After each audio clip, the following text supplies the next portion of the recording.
आज शाम के वचन के मनन के लिए हम लोग निकालेंगे पहला थिस्सलुनीकियों उसका 5वां अध्याय। फर्स्ट थिस्सलुनीकियंस चैप्टर 5, पहला थिस्सलुनीकियों उसका 5वां अध्याय और उसकी 17वीं और 18वीं आयत को हम पढ़ेंगे। First Thessalonians chapter 5 verses 17 and 18।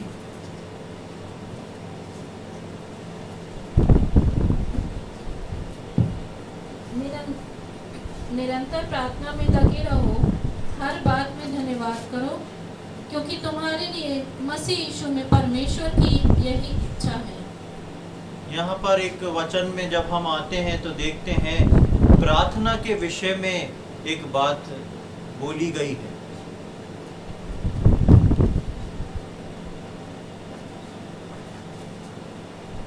प्रार्थना के विषय में जिस बात को हम देखते हैं वहाँ पर इस प्रकार है, निरंतर प्रार्थना में लगे रहो। विश्वासियों को, कलीसियाओं के लोगों को परमेश्वर का वचन एक बात बताता है, प्रार्थना में निरंतर लगे रहने। और उसके आगे हम देखते हैं 18वीं आयत में, हर बात में धन्यवाद करो, क्योंकि तुम्हारे लिए मसीह यीशु में परमेश्वर की यही इच्छा है। प्रार्थना में लगे रहते हुए परमेश्वर से कनेक्टेड रहो और परमेश्वर को हर बात के लिए धन्यवाद देते रहो। उसका रीजन वहाँ लिखा है कि मसीह यीशु में परमेश्वर की तुम्हारे लिए यही इच्छा है। परमेश्वर की इच्छा है, परमेश्वर चाहता है कि एक विश्वासी या परमेश्वर को जानने वाला व्यक्ति जो है वो प्रार्थना में लगे रहे। और आज प्रार्थना के कुछ खास महत्वों को हम समझने जा रहे हैं, जो परमेश्वर का पवित्र आत्मा जो है कलीसिया को सिखाना और बताना चाहता है। प्रार्थना मसीह जीवन की सबसे मुख्य चीजों में से एक है। प्रार्थना मसीह जीवन की सबसे मुख्य चीजों में से एक है, जिनको भी प्रभु ने चुना है और वो अपने प्रभु के पास जाने की इच्छा रखते हैं। जिनको भी प्रभु ने चुना है, यानी कि हर विश्वासी को, जिसको परमेश्वर ने चुन के अलग किया है, और वो विश्वासी भी जो अपने अवेयर है इस बात के लिए और अपने परमेश्वर के पिता के घर पे जाने की तैयारी कर रहा है, अपने रैप्चर में उठने की तैयारी कर रहा है, परमेश्वर की उपस्थिति में बढ़ने की तैयारी कर रहा है, परमेश्वर में आगे बढ़ने की तैयारी कर रहा है, उन ऐसी सब इच्छा रखने वालों के लिए, उनके लिए पहला और आखिरी कदम प्रार्थना ही है। यानी कि जैसा मैंने बताया, प्रार्थना मसीह जीवन की सबसे मुख्य चीज है। जिनको भी प्रभु ने चुना है या जितने चुने हुए लोग प्रभु के पास जाना चाहते हैं, रैप्चर में उठना चाहते हैं, प्रभु की नजदीकी में चलना चाहते हैं, उसकी बातों को सीखना चाहते हैं, उन सब के लिए प्रार्थना जो है वही पहला और आखिरी कदम प्रार्थना ही है। बिना प्रार्थना के एक विश्वासी के जीवन में कुछ भी नहीं, या हम बोले बिना प्रार्थना के एक विश्वासी का जीवन जो है वो अंदर से खोखला हो जाता है, खोखले के समान है। यीशु मसीह जो स्वयं वचन था, हम पढ़ते हैं यूहन्ना रचित सुसमाचार में कि यीशु मसीह वचन जो था वो देहधारी हुआ, और प्रभु यीशु मसीह के लिए पढ़ते हैं कि वचन जो था वो प्रभु यीशु मसीह था। ये वचन जो देहधारी होके आया था, इस वचन को यानी कि प्रभु यीशु मसीह को इतनी अधिक आवश्यकता पड़ी कि वो जो था प्रार्थना में लगा रहा। यीशु मसीह जो स्वयं वचन था और ये जानता था कि मैं पिता के पास से आया हूं और पिता के पास को जाता हूं। इस बात को ध्यान रखें। यीशु मसीह जो स्वयं वचन था और इस बात को जानता था कि मैं पिता के पास से, स्वर्ग से इस पृथ्वी पे एक मकसद को, एक काम को लेके आया हूं और इसको पूरा करके वापस मुझे स्वर्ग में जाना है। तो इस मकसद को समझते हुए जो स्वयं वचन था, जो प्रभु यीशु मसीह था, जब वो आया तो स्वयं प्रार्थना में लगा रहा। वो रात को, भोर को, पहाड़ पहाड़ पर जाकर, और पूरे समय हम देखते हैं कि यीशु मसीह जो था वो प्रार्थना में लगा रहा। कौन प्रार्थना में लगा रहा? वचन प्रार्थना में लगा रहा, क्योंकि यीशु मसीह को एक कार्य करना था। क्या कार्य करना था? यीशु मसीह को ये मालूम था कि मैं पिता के पास से आया हूं और पिता के पास मुझको वापस जाना है। इसलिए वो प्रार्थना में कहीं पर भी ढील नहीं देता है, जबकि वो स्वयं वचन है, स्वयं परमेश्वर का पुत्र है, लेकिन उसका प्रार्थना में एक डिसिप्लिन लाइफ चल रही है और एक ओवर लाइफ चल रही है प्रार्थना में। वो रात में प्रार्थना कर रहा है। लिखा है वो सुबह भोर को उठ के जल्दी, जब उसके चेले देखते कहाँ गया, तो लिखा है कि वो दूर चला जाता था प्रार्थना करने। रात में प्रार्थना कर रहा है, कितने बजे तक प्रार्थना कर रहा है नहीं मालूम। कई जगह लिखा है सारी रात प्रार्थना कर रहा है। और प्रार्थना सारी रात करने के बाद कैसे कोई व्यक्ति भोर को तड़के उठ के फिर से प्रार्थना करने निकल जाता है? अक्सर यीशु मसीह अपने चेलों के साथ प्रार्थना करता है, अक्सर यीशु मसीह अपने चेलों को छोड़ के दूर जाके प्रार्थना करता है, अक्सर यीशु मसीह अपने चेलों को लेके चेलों से कुछ दूरी बना के प्रार्थना करता है। पर यीशु मसीह के पूरे जीवन में उसके इर्द गिर्द चारों तरफ प्रार्थना दिखती है, क्योंकि यीशु मसीह इस बात को जानता था कि मैं कहां से आया हूं और कहां को जा रहा हूं। इसलिए आज मैं और आप वो विश्वासी जो हम जानते हैं कि हमको परमेश्वर ने चुना है।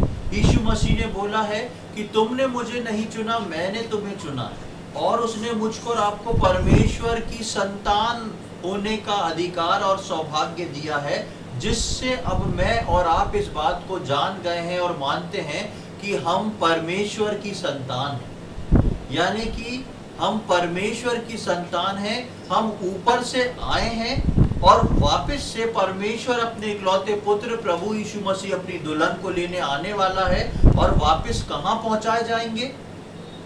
पिता के घर में। वापस से हम स्वर्ग पहुंचा जाएंगे, यानी कि हम पिता के पास से आए हैं और पिता के पास फिर से जाने वाले हैं। इसलिए जब इस बात को समझते हुए प्रभु यीशु मसीह ने इतनी अधिक प्रार्थना करी जो स्वयं वचन था, तो उसके लिए मैं और आप जब हैं जो खुद वचन नहीं हैं, जो खुद वचन नहीं है, लेकिन हम वचन को पढ़ के जब प्रार्थना करते हैं, तो मेरे और आपके लिए कितना अधिक महत्वपूर्ण है ये बात कि मैं और आप प्रार्थना में लगे रहे, मैं और आप जो हैं प्रार्थना को करें। जब इन सारी बातों को एक विश्वासी के जीवन में परमेश्वर ने, अपने चेलों के जीवन में यीशु मसीह ने बहुत सारी बातों को देखा, और बहुत सारी बातों को यीशु मसीह ये देख के समझ गए कि बहुत सारी बातें एक विश्वासी को उसके लक्ष्य और विश्वास से भटकने या अलग करने की कोशिश करती है।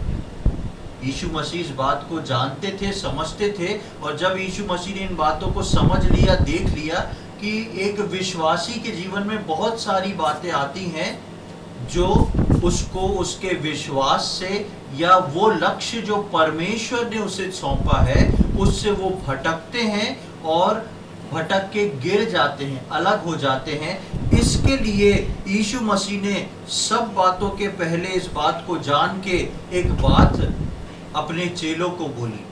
क्या बात को बोला? हम देखेंगे मत्ती रचित सुसमाचार उसका 20वां अध्याय और उसकी 41वीं आयत।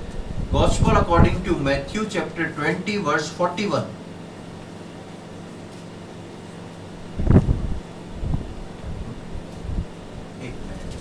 मत्ती रचित सुसमाचार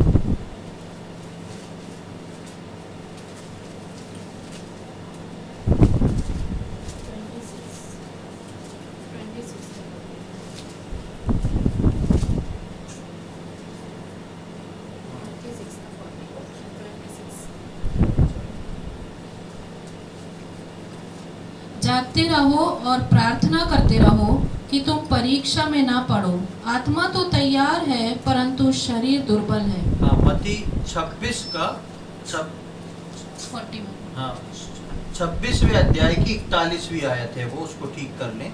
26वें अध्याय की 41वीं आयत, वहां पर हम देखते हैं कि प्रभु यीशु मसीह अपने चेलों के साथ प्रार्थना कर रहा है, प्रार्थना करने को जाता है। और जब प्रार्थना करने को यीशु मसीह वहां जाता है, तब यीशु मसीह का हाल बहुत बेहाल है। यीशु मसीह के मन में बहुत दुख है और यीशु मसीह अपने चेलों को इस बात को बोलता है कि जागते रहो, प्रार्थना करते रहो कि तुम परीक्षा में ना पड़ो। अब यहाँ पर परिस्थिति ऐसी थी जिसको यीशु मसीह समझ रहे थे, चेले नहीं समझ रहे थे। चेले इस बात को सोच रहे थे, यीशु मसीह अक्सर वहां आया करता था प्रार्थना करने को, बोल रहा है हम प्रार्थना कर रहे हैं। अब रात हो गई है, पेट भरा हुआ है, नींद आ रही है और वो ऊँग रहे हैं। यीशु मसीह आके उनको उठाता है, हिलाता है और बोलता है जागते रहो और प्रार्थना करते रहो कि तुम परीक्षा में ना पड़ो। यानी कि तुम्हारे प्रार्थना के जीवन में यदि कुछ कमी आती है, तुम्हारे प्रार्थना के जीवन में यदि कुछ कमी आती है, तो ये संभव है कि तुम ऐसे कई ट्रायल्स और टेम्पटेशन में फंस सकते हो। और ऐसा नहीं कि आप फंस के उसमें उसको पार कर लेंगे, ये भी हो सकता है कि आप उसमें फंसने के बाद गिर भी सकते हैं, क्योंकि यीशु मसीह इस बात को समझता और जानता है कि बहुत सारी बातें विश्वासियों के जीवन में आती हैं जो उनको उनके लक्ष्य और विश्वास से भटका के अलग कर देती हैं, और न केवल भटका भी देती हैं लेकिन नीचे भी गिरा देती हैं। इसलिए यीशु मसीह बोलता है यहाँ पर कि तुम जागते रहो और प्रार्थना करते रहो कि तुम परीक्षा में ना पड़ो। ऐसा ना हो कि परीक्षा में पढ़ के तुम समझ गए सारी चीजों को और तुमने बात को पकड़ लिया और अपने आप को बाहर निकाल लिया, बहुत अच्छी बात है। लेकिन जरूरी नहीं है कि हर विश्वासी इस बात को पकड़ के अपने आप को उसमें से बाहर निकाल ले, और नतीजा क्या होगा कि वो विश्वासी जो है भटक जाएगा अपने लक्ष्य से जो परमेश्वर ने दिया है और नीचे गिर जाएगा, अपने विश्वास से परे हट जाएगा, अलग हो जाएगा। इस बात की गंभीरता को समझते हुए यीशु मसीह जो है इस बात को बोलते हैं। इफिसियों की पत्री उसका 6वां अध्याय उसकी 18वीं आयत में वहां पर फिर हम प्रार्थना के विषय में एक बात को देखते हैं, जहां पौलुस प्रेरित जो है इफिसियंस की कलीसिया को बताता है। इफिसियंस चैप्टर 6 वर्स 18, हर समय और हर प्रकार से आत्मा में प्रार्थना और विनती करते रहो, और इसीलिए जागते रहो कि सब पवित्र लोगों के लिए लगातार विनती किया करो। हाँ, यहाँ पर हम देखते हैं हर समय का जिक्र है कि हर समय और लगातार बिना रुके हुए जो है तुम प्रार्थना करते रहो। उसमें कोई भी ढील ना आने पाए, उसमें कोई भी ढील ना आने पाए और तुम तैयार हो। हर समय हर प्रकार से आत्मा में प्रार्थना करते और विनती करते रहो, और इसीलिए जागते रहो कि सब पवित्र लोगों के लिए लगातार विनती करते रहो। आप देखेंगे जहां जहां अक्सर बाइबल में प्रार्थना के विषय में आता है, वहां जागने का विषय आता है। प्रार्थना और जागना, हम सब सुबह रात में सो के सुबह उठ के जगते हैं, वो एक नेचुरल प्रोसेस है। हम रात में सोते हैं, सुबह उठते हैं, लेकिन प्रार्थना जो है, प्रार्थना के लिए अलग से जागने को बार बार जो मेंशन किया है, वो इस बात को बताता है कि आपको फिजिकली, स्पिरिचुअली और मेंटली, फिजिकली, स्पिरिचुअली और मेंटली तीनों तरीके से जागना है। आपको शारीरिक नींद भी तोड़ना है, आपको आत्मिक रीति से अवेयर रहना है, जागरूक रहना है, और आपको जो है मानसिक रीति से भी अपने आप को तैयार करके जागना है। इन तीनों को लेके आपको ऐसा जागना है कि आप प्रार्थना कर सको। इसलिए लिखा है, जहां जहां पर हम प्रार्थना के विषय में पढ़ते हैं तो वहां लिखा रहता है कि जागते रहो। और यहाँ पे हमने 18वीं आयत में पढ़ा, हर समय हर प्रकार से, हर समय और हर प्रकार से। ये कैसे संभव है एक विश्वासी के लिए कि वो हर समय प्रार्थना कर सके? एक विश्वासी जो है एक समय को निर्धारित करता है अपने लिए। अच्छा है कि विश्वासी एक समय को अपने जीवन में, अपनी दिनचर्या में निर्धारित करके रखे जिसमें वो वचन पढ़ सके और प्रार्थना कर सके। उसके बाद जब हम अपने कार्यों में लगते हैं, हमने जो वचन पढ़ा है उसको लेके हम प्रार्थना करते रहे, अपने मन में प्रार्थना करते रहे। जब हमको मौका मिले हम उसमें कनेक्टेड रहें, हम उससे जुड़े रहें।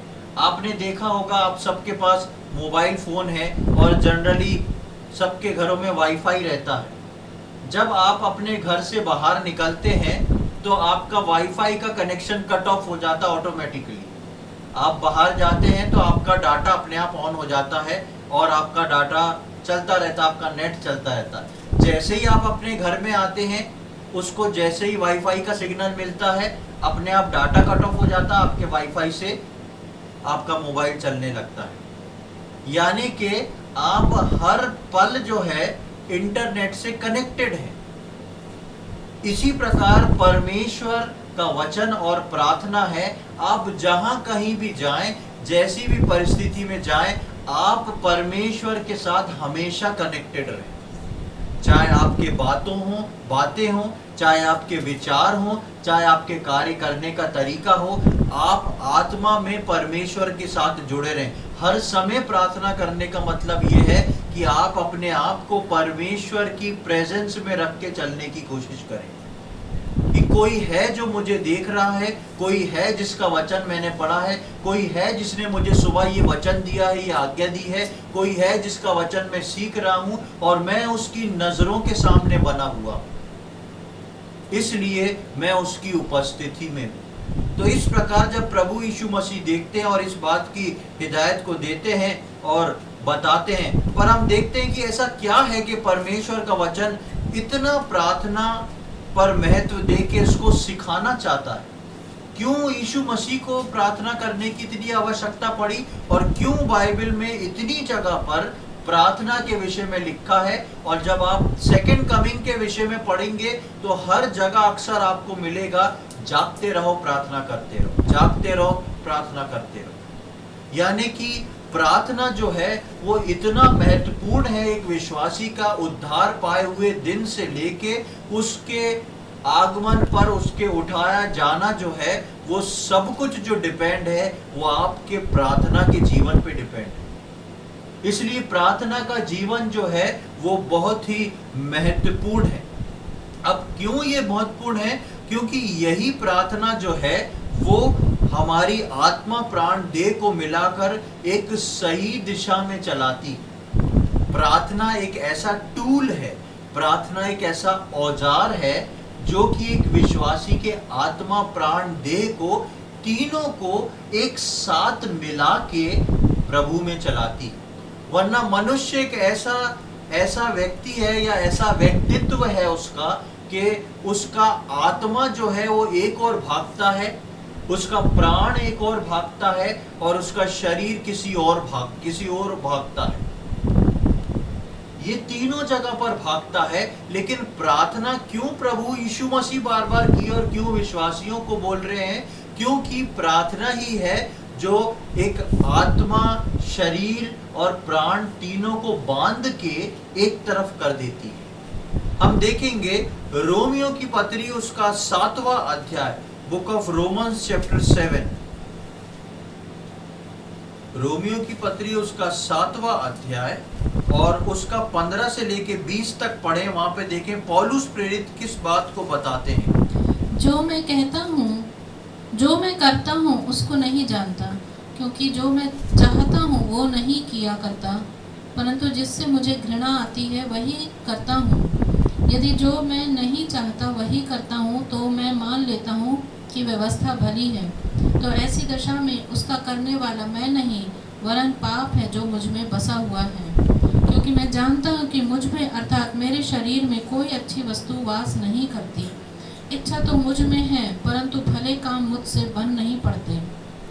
क्योंकि जिस अच्छे काम की मैं इच्छा करता हूँ वह तो नहीं करता, परंतु जिस बुराई की इच्छा नहीं करता वही किया करता हूँ।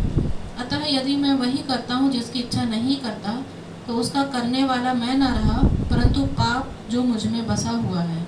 यहाँ पर इसका लेखक बोलता है कि जो मैं करता हूँ उसको नहीं करता, पर जो मैं करता हूँ उसको नहीं जानता, क्योंकि जो मैं चाहता हूँ वो नहीं किया करता हूँ। अपने अंदर की स्थिति को यहाँ पे पौलुस बताता है कि कुछ चीजें हैं जिसको मैं नहीं चाहता करना, लेकिन उसके बावजूद मैं करता हूँ। और कुछ चीजें हैं जो मेरे अंदर आत्मा में उबाल मारती हैं, इच्छा होती कि मैं उनको करूं, लेकिन मैं उनको कर नहीं पाता हूं। तो वो बोलता है कि इन सारी चीजों के पीछे मेरा शरीर जो है या मेरा प्राण जो है, ये दोनों में एक मिली भक्ति है। ये दोनों आपस में मिंगल करे हुए हैं, मिले हुए हैं। ये दोनों एक दूसरे में मर्ज हैं। और ये स्थिति जो है मेरी अपनी नहीं। वो बोलता मैं इसमें अपने आप को दोषी नहीं पा रहा हूं, क्योंकि मैं जो हूं ऐसा नहीं करना चाहता, पर फिर भी कर रहा हूं। कुछ है मेरे अंदर जो बना हुआ है, जो निकल नहीं पा रहा, जिससे मैं छुटकारा नहीं पा रहा। इसलिए वो बोलता है इसको करने वाला मैं थोड़ी ना रहा, ये अंदर जो पाप का स्वभाव मेरे अंदर है, ये मेरे अंदर बना हुआ है। एक और आयत को देखेंगे, गलातियों उसका 5वां अध्याय, गलेशियंस चैप्टर 5, गलातियों उसका 5वां अध्याय, उसकी 16वीं और 17वीं आयत, 16 and 17, Galatians chapter 5 verse 16 and 17। पर मैं कहता हूँ आत्मा के अनुसार चलो, तो तुम शरीर की लालसा किसी रीति से पूरी ना करोगे, क्योंकि शरीर आत्मा के विरोध में और आत्मा शरीर के विरोध में लालसा करता है, और ये एक दूसरे के विरोधी हैं, इसलिए कि जो तुम करना चाहते हो वह ना कर पाओ। हाँ, यहाँ पर हम देखते हैं वो सवाल जो प्रेरित पौलुस वहां पर रोमियो में लिख रहा है, उसके उत्तर को भी वही गलातियों में लिख रहा है। वो बोलता है कि मैं क्या करूं इस चीज के लिए। कहाँ? रोमियो में लिखता है कि जो मैं करना चाहता हूं वो नहीं कर पाता, लेकिन गलातियों में वही लिखता है, पर मैं कहता हूं आत्मा के अनुसार चलो, तो तुम शरीर की लालसा किसी रीति से पूरी ना करोगे। यानी कि जो मैं नहीं करना चाहता हूं उसको मैं नहीं करूंगा। ये जरूरी नहीं कि जो मैं नहीं करना चाहता हूं उसको मैं करके रहूंगा। और लिखता है क्योंकि शरीर आत्मा के विरोध में और आत्मा शरीर के विरोध में लालसा करता है, और ये एक दूसरे के विरोधी हैं, इसलिए कि जो तुम करना चाहते हो वो ना करने पाओ। वहां पर लिख रहा है कि मैं जो करना चाहता हूं वो नहीं कर पाता, पर उल्टा कर देता। और यहाँ पे वही उसको क्लियर करके लिख रहा है, और यहाँ पर एक चीज को और ऐड कर रहा है, मेंशन कर रहा है कि वो है पवित्र आत्मा। यदि तुम पवित्र आत्मा के चलाए चलोगे तो ये काम नहीं होगा। अब आप समझें कि क्यों यीशु मसीह बोलता है प्रार्थना में लगे रहो, हर समय प्रार्थना में लगे रहो, क्योंकि प्रार्थना ही है जो एक विश्वासी को उसकी आत्मा प्राण देह को तीनों को बाइंड अप करके पवित्र आत्मा के नियंत्रण में ले आती है, या पवित्र आत्मा के अधीनता में ले आती है। जब एक विश्वासी प्रार्थना करता है, तो ये तीनों को अपने आप से आना पड़ता है। वास्तविक आत्मिक प्रार्थना, शारीरिक प्रार्थना नहीं कि कुछ भी हम प्रार्थना कर रहे हैं और आगे बढ़ रहे हैं। इसलिए आत्मिक प्रार्थना, आत्मा में भर के प्रार्थना करना जो है वो जरूरी होता है। क्या होता है जब हम ज्यादा प्रार्थना करते हैं या प्रार्थना में हम सब ज्यादा समय को बिताते हैं? अब यीशु मसीह ने बार बार बोला निरंतर प्रार्थना करते रहो, हमेशा प्रार्थना करते रहो, बिना रुके प्रार्थना करते रहो, और प्रार्थना करते रहो कि तुम परीक्षा में ना पड़ो। यीशु मसीह ने बोला कि आत्मा तो तैयार है पर देह निर्बल है। क्यों बार बार यीशु मसीह प्रार्थना को बोल रहा है? क्योंकि जब हम प्रार्थना करते हैं या प्रार्थना में ज्यादा समय को बिताते हैं या प्रार्थना के अंदर आ जाते हैं, तब एक कार्य होता है। क्या कार्य होता है उसको हम देखेंगे। पहला कुरिन्थियों उसका 6वां अध्याय, 1 Corinthians chapter 6, पहला कुरिन्थियों उसका 6वां अध्याय और उसकी 17वीं आयत, 17th वर्स।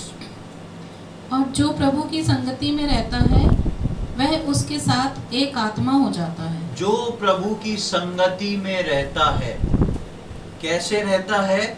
जो प्रभु की आराधना स्तुति करता है, जो प्रभु की प्रार्थना करता है, प्रार्थना में समय बिताता है, वो प्रभु के साथ एक आत्मा हो जाता है।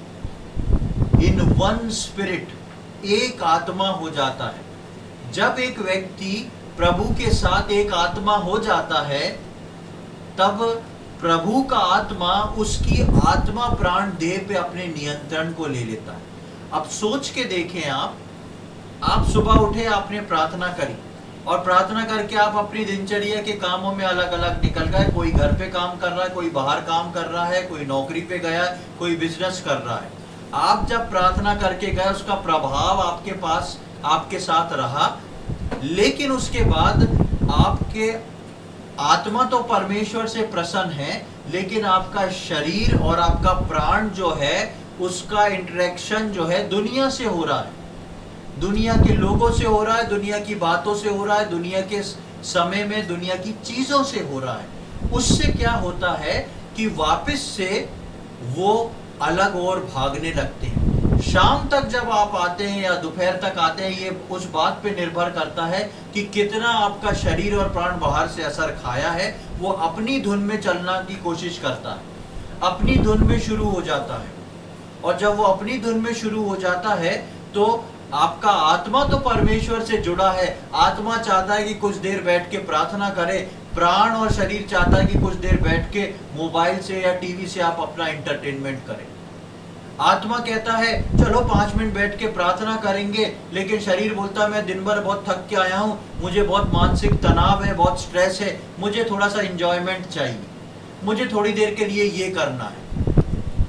इसीलिए पौलुस प्रेरित रोमियो में बोलता है मैं जो करना चाहता हूं उसको नहीं कर पाता, मैं जिसको पकड़ना चाहता हूं उसको नहीं पकड़ पाता, लेकिन जिसको मेरे को करने की इच्छा नहीं है, जिसको पकड़ने की इच्छा नहीं है, वहीं घूम के मैं जाके उस काम को करता हूं। इसलिए प्रभु यीशु मसीह ने बोला कि निरंतर प्रार्थना करो। आप अगर प्रार्थना करके निकले हैं और प्रार्थना के टच में बने हुए हैं, आप निरंतर अपने मन में प्रार्थना कर रहे हैं, प्रभु की संगति में बने हुए हैं, चाहे बेशक आप बाहर काम कर रहे हो, कुछ भी कर रहे हो, इन सब के साथ अगर आप प्रभु की संगति में बने हुए हैं, तो क्या होगा? परमेश्वर का आत्मा आपके आत्मा के साथ जब एक बना रहेगा एक लंबे समय तक, तो वह आपके आत्मा प्राण देह तीनों को बाइंड अप करके रखेगा, तीनों को बांध के रखेगा। और जब तीनों बंधे रहेंगे तो आप पवित्र आत्मा के चलाए चलेंगे, जो कि हमने गलातियों में पढ़ा कि यदि तुम पवित्र आत्मा के चलाए चलते हो तो कोई भी शरीर की इच्छा को पूरा नहीं करोगे, कोई भी प्राण की इच्छा को पूरा नहीं करोगे, क्योंकि शरीर तो आत्मा के विरोध में और आत्मा शरीर के विरोध में काम करता है, ताकि जो आप करना चाहो उसे आप ना कर सको। स्पष्ट रूप से पौलुस उस बात को बोलता है। इसलिए प्रार्थना में जुट जाना, प्रार्थना में एक हो जाना इस कारण से बहुत जरूरी है। जब हम प्रार्थना में जाते हैं तो प्रभु के साथ हम एक आत्मा बन जाते हैं, एक आत्मा हो जाते हैं, और वो आत्मा हमारे प्राण शरीर सबको बांध के रखती है। जितना अधिक हम उसके साथ एक आत्मा में रहेंगे, जितने टाइम, जितना अधिक समय हम देंगे, जितना अधिक हम उसके साथ एक आत्मा में रहेंगे, वो आत्मा हमारे प्राण और शरीर पर कब्जा करके उसको बदलेगा और प्रभु की इच्छा और उसके कार्यों को एक प्रवाह हमारे अंदर से निकाल देगा। उतने समय तक जितना ज्यादा हम उसके अंदर इन्वॉल्व रहेंगे प्रार्थना में, वो हमको बाइंड अप करके रखेगा। हमारे शरीर और प्राण के ऊपर परमेश्वर की आत्मा का पोजीशन हो जाएगा, और जब पोजीशन हो जाएगा उसके बाद हमारे शरीर और प्राण से जो काम निकलेंगे वो परमेश्वर की पवित्र आत्मा के प्रवाह से निकलेंगे। वो फ्लो हमारे अंदर से निकलेगा कि हम उसकी इच्छा को, उसकी आज्ञा को पूरा कर सकें। प्रियो, मेरे और आपके लिए बहुत जरूरी। अक्सर हम सोचते हैं कि प्रार्थना तो एक साधारण चीज है, प्रार्थना हम कभी भी कर लेते हैं, मन में कर लेते हैं, सोते जागते कर लेते हैं, लेकिन प्रार्थना का महत्व इतना अधिक है कि जो स्वयं वचन था उसको प्रार्थना की इतनी आवश्यकता थी।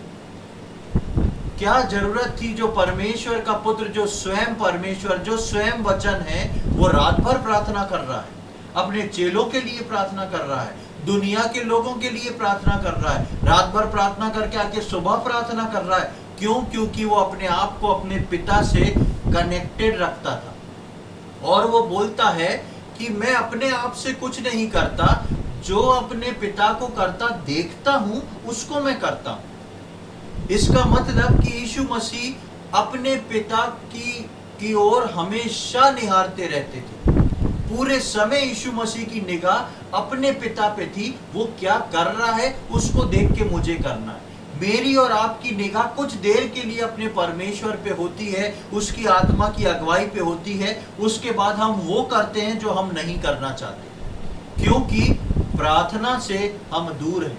पूरे समय हम अपने आप को प्रार्थना में बना के नहीं रखना पाते, लेकिन परमेश्वर का वचन बताता है जितना अधिक हम प्रार्थना में अपने परमेश्वर के साथ इन्वॉल्व रहेंगे, उतना अधिक हमारे शरीर और प्राण को मौका नहीं मिलेगा कि वो इस कार्य को करें। जब प्रभु यीशु मसीह के दूसरे आगमन की बात आई, ये तो मैंने शुरुआती मसीह जीवन और उसके बाद का मसीह जीवन के बारे में बताया कि प्रार्थना कितनी महत्वपूर्ण है। लेकिन जब प्रभु यीशु मसीह के दूसरे आगमन की बात आई तो यीशु मसीह ने कई जगह पे बहुत खास ऐसे स्टेटमेंट्स को दिया है। हम लूका रचित सुसमाचार के 21वें अध्याय में एक बात को देखेंगे। लूका रचित सुसमाचार उसका 21वां अध्याय और उसका 34 से 36 तक हम पढ़ेंगे। Gospel according to Luke chapter 21 verses 34 to 36। इसलिए सावधान रहो, ऐसा ना हो कि तुम्हारे मन खुमार और मतवालेपन और इस जीवन की चिंताओं से सुस्त हो जाएं, और वह दिन तुम पर फंदे के समान अचानक आ पड़े, क्योंकि वह सारी पृथ्वी के सब रहने वालों पर इसी प्रकार आ पड़ेगा। इसलिए जागते रहो और हर समय प्रार्थना करते रहो कि तुम इन सब आने वाली घटनाओं से बचने और मनुष्य के पुत्र के सामने खड़े होने के योग्य बनो। देखिए 34वीं आयत यदि आप देखेंगे तो 34वीं आयत में शरीर के काम लिखे हुए, चाहे वो लीगल हो चाहे इनलीगल हो, लेकिन वो 34वीं आयत में शरीर के काम है। लीगल इनलीगल मैंने क्यों बोला? क्योंकि उसके अंदर जो है मतवालापन, मन का खुमार और जीवन की चिंताएं हर एक के विषय में, हर एक के जीवन में आती है और वो लीगल है। हर एक के जीवन में चिंताएं कुछ ना कुछ रहती है, किसी के जीवन में ज्यादा, किसी के जीवन में कम। तो बहुत सारी चीजें मतलब शरीर के काम 34वीं आयत में लिखे हुए हैं और 35वीं आयत में लिखा है कि सारी पृथ्वी के रहने वाले, सब रहने वालों पर इसी प्रकार आ पड़ेगा। और 36वीं आयत उसका सॉल्यूशन बताती है कि इसलिए जागते रहो और हर समय प्रार्थना करते रहो। क्यों? क्योंकि तुमको रैप्चर में उठना है। तुम्हारा विश्वासी जीवन तो जितना बीत गया, तुमने जितनी प्रार्थना कर ली, अच्छी बात है, करी तो अच्छी, नहीं करी तो तुम जानो। लेकिन अब जब रैप्चर में उठने की बात आई तो फिर से परमेश्वर का वचन इस बात को बताता है कि तुम इसलिए जागते रहो। फिर से यहाँ जागने के लिए आया है। जागने के लिए आपको एफर्ट करना पड़ेगा। आपकी खुली हुई आंखें आपको निमंत्रण नहीं देंगी कि आ जाओ, मुझे नींद नहीं आ रही, प्रार्थना कर लो। कभी ऐसा होगा तो आपको लगेगा नींद नहीं आ रही, थोड़ी देर क्या कर लूं? नींद नहीं आ रही तो थोड़ी देर क्या कर लूं? हाँ, मोबाइल चला लूं, थोड़ा सा देख लूं, छूट गया था ये वाला, छूट गया था, इसको पूरा कर लूं, ये देख लूं। और आप नहीं भी देखना चाहोगे तो मोबाइल में एक म्यूजिक बजेगी, टड़ंग, तो आपको समझ में आया, अरे देख तो लूं, कौन कोई खास मैसेज तो नहीं है। भले ही आपके पास कोई ऐसा काम ना हो, लेकिन लगता है कि यार कोई खास मैसेज तो नहीं है। जैसे अंबानी लोगों को तुरंत देखना पड़ता होगा, उनका मोबाइल बजता हो कि अरे लाखों का नुकसान हो जाएगा, पर हम जानते हैं हमारे पास ऐसा कुछ नहीं है, लेकिन बचते ही देखिए निगाहें अपने आप, चाहे आप प्रार्थना कर रहे हो और आवाज आ जाए तो लगेगा कि जरा आमीन कर लूं या 2 मिनट रोक के देख लूं, कोई खास मैसेज तो नहीं है। इसलिए आपको एक सुविधा बता रहा हूं, आगे आपकी इच्छा है।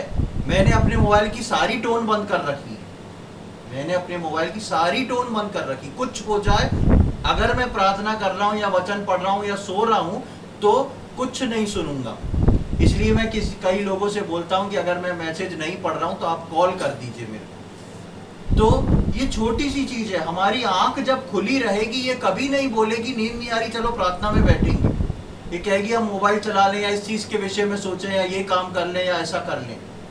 लेकिन परमेश्वर चाहता है जागते रहने के लिए। जागना बहुत जरूरी है। यदि मैं और आप जागेंगे नहीं तो हमको पता नहीं लगेगा यीशु मसीह कब आ रहा है और कैसे आ रहा है। इसलिए लिखा है यहाँ की 36वीं आयत में, इसलिए जागते रहो और हर समय प्रार्थना करते रहो कि तुम सब आने वाली घटनाओं से बचने और मनुष्य के पुत्र के सामने खड़े होने के योग्य बन जाओ। यानी कि बचाव मुझको और आपको चाहिए, मुझको और आपको बचने के लिए प्रार्थना चाहिए। इसलिए यीशु मसीह ने अपने चेलों को बोला, यदि बचना चाहते हो तो प्रार्थना करो कि परीक्षा में ना पड़ो। उसी बात को दूसरे लफ्जों में यहाँ पर लिखा हुआ है कि यदि बचना चाहते हो तो प्रार्थना करो जाग के, कि तुम बच भी सको और उसके पुत्र या प्रभु यीशु मसीह के आगमन के दिन तुम उसका सामना करने को खड़े रहो कि हाँ प्रभु मैं आपका बच्चा हूं, आपने मुझको उठाया, धन्यवाद। मैं आपका, आप फेस कर सको कि हाँ मैं आपको जानता हूं, मैंने कुछ किया है, मैंने आपके वचन के अनुसार चला हूं, मैंने अपना जीवन प्रार्थना में बिताया है। प्रियो, मेरे और आपके जीवन में प्रार्थना जो है बहुत ही महत्वपूर्ण है। और कई बार जो महत्वपूर्ण होता है शैतान हमसे इसी चीज को नजरअंदाज करा देता है। जैसा मैंने बताया, प्रार्थना ही एक ऐसा हथियार है, प्रार्थना ही एक ऐसा टूल है, प्रार्थना ही एक ऐसा औजार है जो आपके आत्मा प्राण देह को बांध के पूरी तरह परमेश्वर को समर्पित या सबमिट कर सकता है। जब हम परमेश्वर के साथ ज्यादा समय जाग के प्रार्थना में बिताते हैं तो हमारा आत्मा प्राण देह जो है उसके ऊपर परमेश्वर की आत्मा का पोजीशन हो जाता है। जिस प्रकार हम 1 कुरिन्थी 6वें अध्याय की 17वीं आयत में पढ़ रहे थे कि जो उसके साथ प्रार्थना में जाता, जो उसकी उपस्थिति में जाता है, वो उसकी आत्मा के साथ एक हो जाता है। और जैसे ही परमेश्वर की आत्मा एक हुई, वो अपने नियंत्रण में आपके और मेरे शरीर और प्राण को ले लेता है। इसलिए जितना अधिक हम प्रार्थना में बने रहेंगे, हमारा शरीर और प्राण जो है वो परमेश्वर से बंधा रहेगा, उसके मकसदों से बंधा रहेगा। हम देखते रहेंगे कि हमारा पिता स्वर्ग में क्या कर रहा है, ताकि आज हम वो काम कर सके जो हमने अपने पिता को करते हुए देखा। इसलिए प्रियो, परमेश्वर के वचन के अनुसार, चाहे वो शुरुआत हो, चाहे आपका मध्यम काल हो, चाहे प्रभु यीशु मसीह के आगमन की आप बाट जोड़े हो, तीनों स्टेजेस के लिए प्रार्थना करना जो है वो बहुत जरूरी है। प्रार्थना एक विश्वासी के लिए उसका नींव का पत्थर है। प्रार्थना प्रभु यीशु मसीह को जो स्वयं वचन था उसको जरूरत पड़ी, मुझको और आपको कितनी अधिक आवश्यकता है प्रार्थना में बने रहने के लिए।